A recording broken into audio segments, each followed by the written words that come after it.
Germany's cabinet yesterday approved the most extensive reform of the country's intelligence services since the founding of the Federal Republic.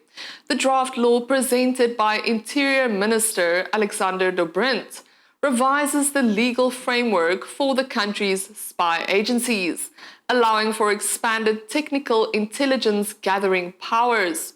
Dobrindt said the changes respond to growing threats of sabotage, cyber attacks, espionage, and covert foreign operations. Federal Minister for Special Tasks Nina Worken emphasized that Germany faces constant hybrid attacks and that the draft aims to equip the services to operate at the level of European partners while reinforcing oversight and public trust. The draft still requires Bundestag approval before entering into law. We are facing a serious threat that we are confronted with on a daily basis. We are the daily target of hybrid warfare. We are the daily target of espionage, sabotage, cyber attacks, and covert operations by foreign powers.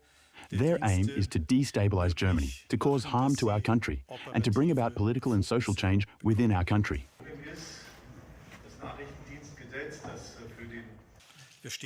Is this linked to the aim of exerting influence in Germany? Well, quite obviously, the aim is to exert influence in Germany, both on politics and on society. How effective is this?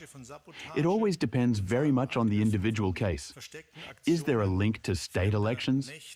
I'd say we all have a good sense that such disinformation campaigns, in particular, naturally take place in the run-up to state elections. We must therefore assume that this objective is, of course, also on our opponent's radar. Veränderungen herbeizuführen.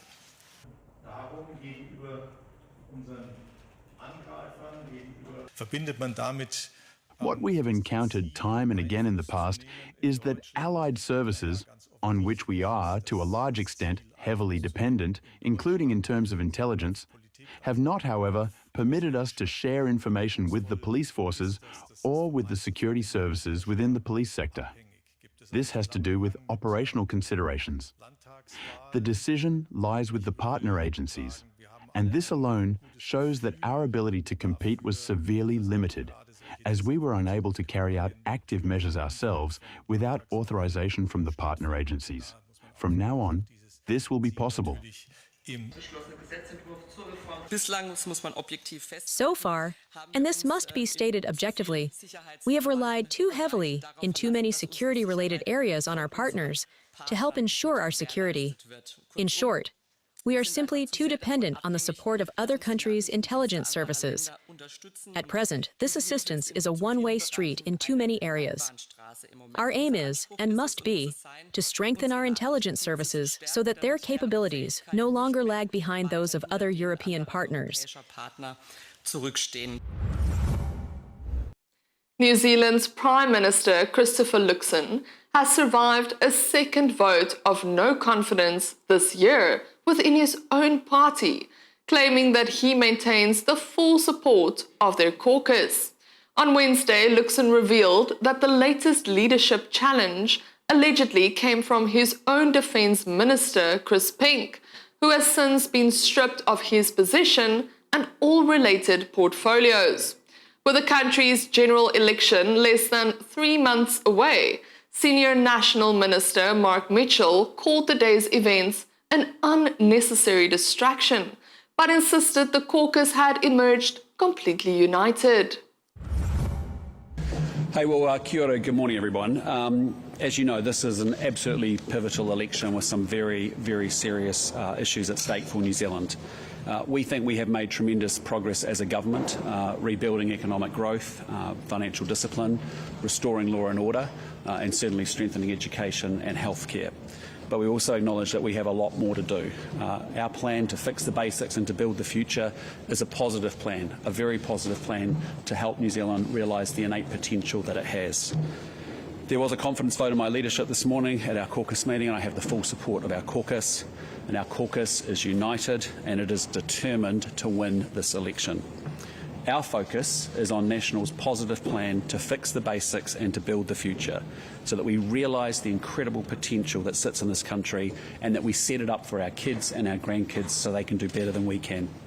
It's also an opportunity to frame the choice for voters, which is crystal clear on November the 7th. An opposition that wants to take New Zealand backwards, or a national government that wants to fix the basics and build the future and with a plan that takes New Zealand forward. With that, I want to say thanks everyone. We're going back to work and we're moving on. Thank you very much.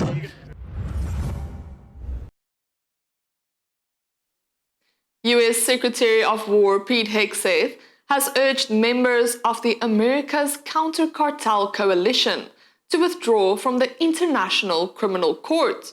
Speaking in Panama on Wednesday, Hegseth told the coalition's partner nations that he strongly encourages every ACCC member to leave the ICC and reject its attempts to rob their governments and courts of their sovereignty. Now, speaking of socialism, make no doubt about it. The international left, along with their enabling left-wing media, is plotting to unlawfully assert international criminal court jurisdiction over U.S. and partner military personnel and operations. To be clear, there is no legitimate basis for the ICC's lawless power grab that they will entertain anywhere they can in the world. Our efforts in this effort are 100% lawful under the laws of armed conflict. It's striking that this so-called court and other globalist bodies undermine our efforts, but do nothing to hold real terrorists and real tyrants accountable. And that's why the ICC poses a threat to your national sovereignty, your constitutional mandates, and the national interests of your people, just as it does ours. Our nations retain our sovereignty and our ability to deploy our own warriors in our own defense. We will never relinquish our absolute right to defend ourselves from threats to our safeties and our citizens, of my country and of your countries. We answer only to our own citizens and our own constitutions, not unelected international bureaucrats. That's why I strongly encourage every ACCC member to leave the ICC and reject their attempts to rob your governments and your courts of your sovereignty. I know as a soldier, I swore an oath to the Constitution, not some fake and illegitimate international court. For continued coverage on the latest global developments, stay connected to the Love World Networks.